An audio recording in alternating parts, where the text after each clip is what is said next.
Hello everyone, welcome to all of you in exam guru. दोस्तों, इस video में मैं आपको air force X and Y group exam 2023 के लिए इंग्लिश का एक प्रीवियस ईयर पेपर का कंप्लीट मॉक टेस्ट सॉल्व करवाने वाला हूं। यह मॉक टेस्ट 2022 के एग्जाम में पूछा गया था, तो आप सभी लोग इसे पूरा सॉल्व करना। वीडियो में लास्ट तक बने रहोगे तो आपको कंप्लीट आइडिया लगेगा कि इंग्लिश में कौन कौन से टॉपिक से किस प्रकार के सवाल पिछले सालों में पूछे गए थे, और फिर उसी बेसिस पे आप अपनी 2023 की अपकमिंग एग्जाम की तैयारी कर पाओगे। इससे पहले भी मैंने 2-3 पेपर ऑलरेडी अपलोड कर रखा है प्रीवियस ईयर का। आपने अगर मेरा पिछला वीडियो नहीं देखा है तो चैनल के प्लेलिस्ट में जाना, वहां पर आपको सारे वीडियोज एक साथ मिल जाएंगे।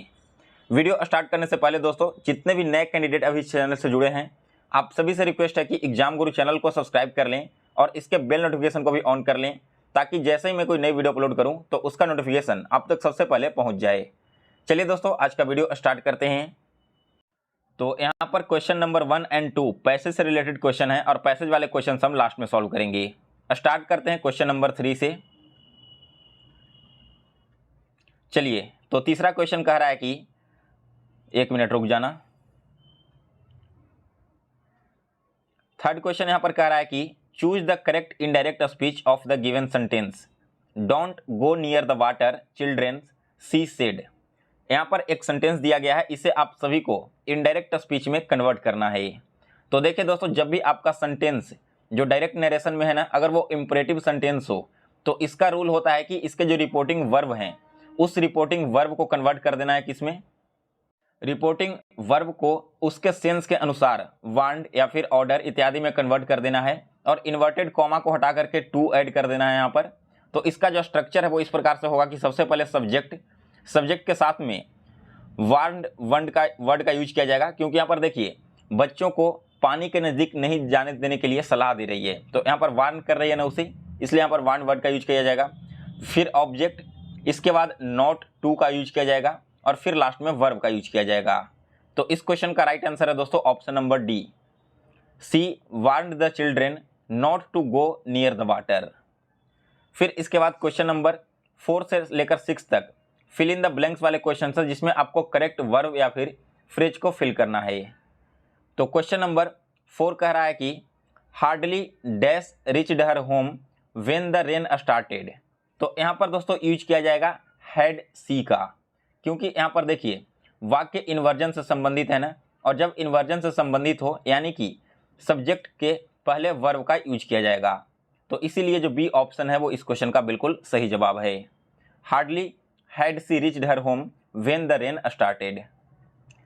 इसके बाद अगला क्वेश्चन है 5 नंबर, the boss wanted to know dash done the job. तो यहाँ पर 5th क्वेश्चन में यूज किया जाएगा ऑप्शन नंबर ए का, how I had done the job. अब यहाँ पर देखिए इस सेंटेंस में क्या हो रहा है ना, कि जब क्रिया जैसे कि नो, डिस्कवर, वंडर, एक्सप्लेंड इत्यादि के साथ में प्रयोग हो और हाउ का यूज किया जाए, तो हम इनफाइनाइट के साथ में टू और वर्ब का पहला फॉर्म का यूज करते हैं। इसके बाद अगला क्वेश्चन है 6 number, I wish I dash a king. यहाँ पर आपको करेक्ट वर्ब यूज करना है। तो देखिए दोस्तों, जब भी एक यहाँ पर जनरल रूल है, आप सभी लोग याद रखना कि आपका सेंटेंस अगर सब्जेक्टिव मूड में हो, यानी कि सेंटेंस में किसी भी प्रकार की कल्पना की जा रही हो, तब ऐसे सेंटेंस में हम क्या करते हैं कि सिंगुलर सब्जेक्ट के साथ में प्लूरल वर्ब का यूज करते हैं। तो यहाँ पर आपका सिंगुलर सब्जेक्ट है, इसके साथ प्लूरल वर्ब वेयर का यूज किया जाएगा। तो ए ऑप्शन इस क्वेश्चन का करेक्ट आंसर है। इसके बाद अगला क्वेश्चन है 7 number, in the formation of nouns from verbs which of the following is not correct. देखिए दोस्तों, ऐसे आपके एग्जाम में एक क्वेश्चन हर शिफ्ट में देखने को मिलता है, जहां पर वर्ब से नाउन में कन्वर्ट करना या फिर वर्ब से एडजेक्टिव वगैरह में कन्वर्ट करने के लिए पूछा जाता है। तो यहाँ पर आपको यह बताना है कि कौन सा ऐसा वर्ब है जिसका करेक्ट नाउन नहीं दिया गया है। दोस्तों देखिए, अडॉप्ट का करेक्ट नाउन होता है अडॉप्शन, अफेक्ट का करेक्ट नाउन हो जाएगा अफेक्शन, और एब्डिकेट का करेक्ट नाउन हो जाएगा एब्डिकेशन। लेकिन जो बी ऑप्शन है ना, एब्डिकेट का एब्डक्शन, ये गलत है। तो इसलिए बी ऑप्शन इस क्वेश्चन का करेक्ट आंसर है।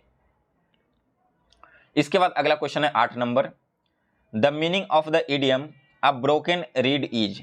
अब ब्रोकन रीड का मतलब क्या होता है, अनरिलायबल, यानी कि ऐसा व्यक्ति जो विश्वास करने योग्य नहीं हो। तो सी ऑप्शन इस क्वेश्चन का करेक्ट आंसर है। फिर इसके बाद अगला क्वेश्चन है 8 number, the correct spelling is. Accommodate का करेक्ट स्पेलिंग आप सभी को बताना है।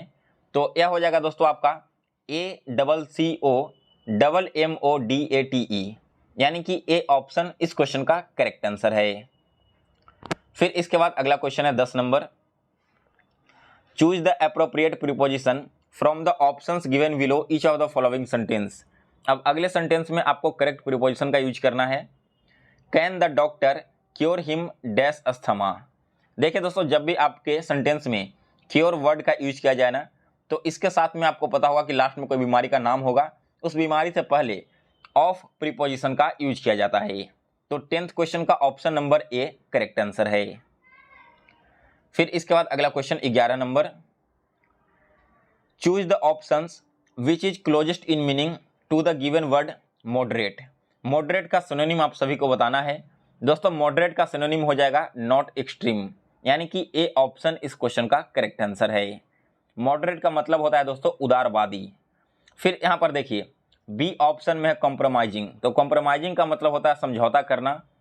आइडियलिस्टिक का मतलब होता है आदर्शवादी, और सुपरफिशियल का मतलब होता है दोस्तों सतही पृष्ठीय।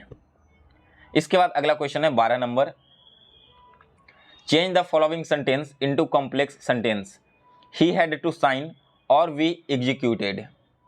देखिए यहाँ पर आपको सिंपल सेंटेंस से कॉम्प्लेक्स सेंटेंस में कन्वर्ट करना है, तो क्या हो जाएगा, मतलब आपका सेंटेंस का वही रहना चाहिए, बस लिखने का तरीका बदल जाना चाहिए।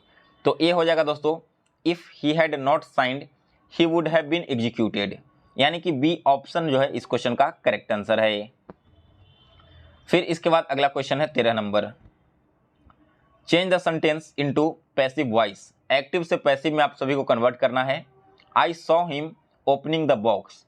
तो जब आप इसका पैसिव बनाओगे तो इसका स्ट्रक्चर आएगा दोस्तों सब्जेक्ट, इसके साथ में वाज वेयर का यूज किया जाएगा, फिर वर्ब का तीसरा फॉर्म आएगा और लास्ट में आपका अदर वर्ड्स आ जाएगा। तो सब्जेक्ट हमारा क्या है, सब्जेक्ट है ही के साथ में हम वाज और वेयर में से वाज का यूज करेंगे, फिर वर्ब का तीसरा फॉर्म आ गया सीन, और लास्ट में अदर वर्ड यानी कि ओपनिंग द बॉक्स। तो इस क्वेश्चन का राइट आंसर है option number B, he was seen opening the box.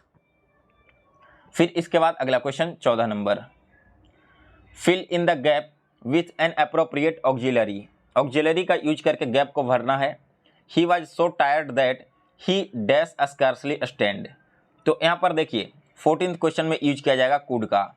He was so tired that he could scarcely stand, यानी कि वो इतना थका हुआ था कि वो शायद ही खड़ा रह सके। क्योंकि देखिए कुड जो है ना वो एक प्रकार का फिजिकल एबिलिटी का बोध कराता है, और यहाँ पर बात भी क्या की जा रही है, फिजिकल एबिलिटी की, तो इसीलिए हमने यहाँ पर कुड का यूज किया है।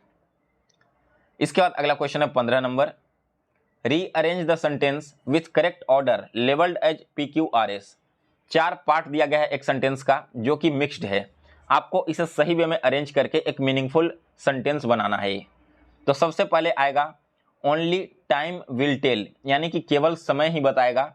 क्या बताएगा समय, तो समय बताएगा वेदर द ग्रेट फ्यूचर, यानी कि जो आने वाला ग्रेट फ्यूचर है वो you created the nation with, यानी कि जो अपना फ्यूचर है जो तुमने नेशन को समर्पित कर दिया, will turn out to be true, यानी कि वो एक सही साबित होगा। तो करेक्ट अरेंजमेंट हो जाएगा PRQS। ऑप्शन नंबर बी इस क्वेश्चन का करेक्ट आंसर है। फिर इसके बाद अगला क्वेश्चन है, transform the following exclamatory sentence into assertion. Exclamatory sentence दिया गया है, आप यहाँ पर सेंटेंस को पहचान भी सकते हो एक्सक्लेमेटरी साइन की वजह से, इसे आप सभी को असर्शन में कन्वर्ट करना है। तो देखिए दोस्तों, असर्शन में कन्वर्ट करने का क्या मतलब होता है, असर्शन में कन्वर्ट करने का मतलब है दोस्तों, जब आपका सेंटेंस एक्सक्लेमेटरी सेंटेंस में हो और वहाँ पर इफ़ ओनली का यूज किया गया हो, या फिर इसके अलावा वुड कुड इत्यादि का यूज किया गया, तो इसे हटा देते हैं और इसकी जगह पर हम विश या फिर डिजायर जैसे शब्द का यूज करते हैं। तो देखिए 16th क्वेश्चन का राइट आंसर क्या होगा, I wish I had come 1 hour earlier, यानी कि सी ऑप्शन इस क्वेश्चन का करेक्ट आंसर है। फिर इसके बाद अगला क्वेश्चन 17 नंबर, 17th क्वेश्चन में कह रहा है कि चूज द करेक्ट वर्ब। यहाँ पर आपको सही वर्ब का चूज करना है। This paper dash twice weekly. तो यहाँ पर देखिए 17th क्वेश्चन में प्रेजेंट इंडेफिनिट का यूज किया जाएगा, यानी कि अपीयर्स वर्ड का यूज किया जाएगा।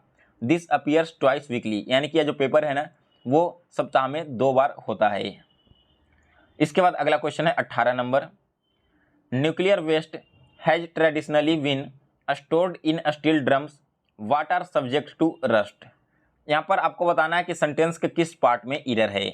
तो देखिए, बात की जा रही है न्यूक्लियर वेस्ट की, और न्यूक्लियर वेस्ट क्या है, एक सिंगुलर वर्ड है, तो इसके साथ आने वाला जो हेल्पिंग वर्ब है ना वो भी सिंगुलर होना चाहिए, लेकिन आर का यूज किया गया है जो कि गलत है। तो आर की जगह पर अगर हम यूज कर देते हैं तब हमारा सेंटेंस पूरी तरह से करेक्ट हो जाएगा। तो इस क्वेश्चन का सी ऑप्शन बिल्कुल सही जवाब है। फिर इसके बाद क्वेश्चन नंबर 19 है, fill in the blanks with the antonym of underline word. Honour and dash arises from one's own actions. अब यहाँ पर आपको ऑनर वर्ड का अपोजिट बताना है, यानी कि एंटोनिम। तो ऑनर का मतलब क्या होता है, इज्जत, ठीक है, तो इसके अपोजिट हो जाएंगे सेम, यानी कि सी ऑप्शन इस क्वेश्चन का करेक्ट आंसर है। और सेम का मतलब क्या है दोस्तों, सेम का मतलब होता है शर्म। फिर इसके बाद अगला क्वेश्चन है 20 number, the condition of self government is called. Self government की जो कंडीशन होती है इसे हम क्या कहते हैं, तो इसे कहा जाता है दोस्तों ऑटोनॉमी, यानी कि सी ऑप्शन इस क्वेश्चन का करेक्ट आंसर है। ऑटोनॉमी का मतलब है स्वराज्य, यानी कि खुद का राज्य। ऑप्शन नंबर ए है ऑटोक्रेसी। तो दोस्तों वैसा गवर्नमेंट जो किसी एक व्यक्ति के द्वारा चलाया जा रहा हो उसे हम ऑटोक्रेसी कहते हैं, यानी कि एक तंत्र। और ये क्वेश्चन दोस्तों आपका ऑलरेडी एग्जाम में कई बार रिपीट हो चुका है। बी ऑप्शन में ऑटोमेशन। तो ऑटोमेशन क्या है, act of implementing the control of equipment with advance technology, यानी कि यहाँ पर जो आपके इक्विपमेंट है उन सभी को कंट्रोल करना एडवांस टेक्नोलॉजी को लॉन्च करके ऑटोमेशन कहलाता है। और डी ऑप्शन में है ऑटोगेमी। तो ऑटोगेमी का मतलब होता है दोस्तों स्वगामी। चलिए अब लास्ट में हम पैसेज वाले क्वेश्चंस को भी देख लेते हैं। तो ये रहा दोस्तों पैसेज आप सभी के सामने। इस पूरे पैसेज को आप एक बार पढ़ लो वीडियो को रोक करके, फिर मैं आपको इसके क्वेश्चंस करवाता हूँ। चलिए, तो ये रहा आपका पूरा पैसेज। अब देखते हैं इसमें क्या क्या क्वेश्चन पूछे गए थे। पहला क्वेश्चन पूछा गया कि how according to the author is the good book of the hour very useful. यह जो किताब है the good book of the hour, ये क्यों यूजफुल है, because it gives the information required by you, यानी कि आपको जो इन्फॉर्मेशन चाहिए वो ये बुक प्रोवाइड करवाती है। सो ए ऑप्शन इस क्वेश्चन का करेक्ट आंसर है। आइए अब देखते हैं इस क्वेश्चन का आंसर आपको कहाँ पर मिलेगा। तो देखिए, very useful often telling you what you need to know, यानी कि आपको जो भी चीज़ें चाहिए वो सारी चीज़ें हमें बताती है, इसीलिए ये बुक काफ़ी यूजफुल है। इसके बाद सेकंड क्वेश्चन है कि the book of the hour does not deal with one of the following identify, यानी कि यह जो किताब है the hour does not deal with किससे के साथ डील नहीं करता, तो यह डील करता है दोस्तों ट्रेवल अकाउंट, स्टोरी टेलिंग के साथ एंड फैक्ट टेलिंग के साथ। जो डील नहीं करता है वो है प्रिजर्वेशन ऑफ नॉलेज। तो डी ऑप्शन इस क्वेश्चन का करेक्ट आंसर है। सो गाइज, इसी के साथ आज आपका इंग्लिश का मॉक टेस्ट समाप्त हो गया है। आप मुझे कमेंट करके बताओ कि आज आपने 20 में से टोटल कितने क्वेश्चन सही किए हैं। और दोस्तों अगर आपको आज का मॉक टेस्ट पसंद आया हो तो इसे लाइक और शेयर करें, और इसका PDF आप सभी लोग डाउनलोड कर लेना टेलीग्राम ग्रुप से एंड हमारे वेबसाइट examguru.in से। दोनों का ही लिंक आपको इसी वीडियो के डिस्क्रिप्शन बॉक्स में मिल जाएगा। मिलते हैं दोस्तों फिर से एक नए वीडियो में, तब तक के लिए जय हिंद जय भारत।